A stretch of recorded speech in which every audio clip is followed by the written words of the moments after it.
In this video, I'm going to give you the answer for this question. The question is, what were the Viewmaster's first licensed characters? When I give you the answer for this question, and the correct answer for the question is Disney characters. What is the answer for the question?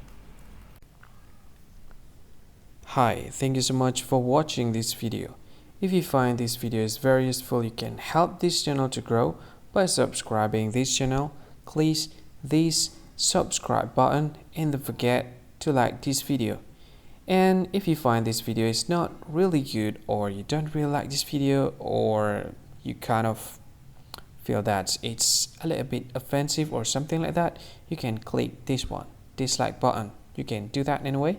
And if you want to share this video with your friend, you can share it by clicking this share button, and you can share it to any social media that you wish that is currently available at this time, like Facebook, Twitter, LinkedIn, and many others, right?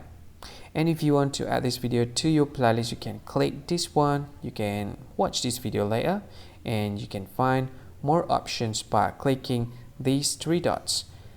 And yeah, don't forget to subscribe. I think that's all of it. Thank you so much for watching this video, and see you again in another video.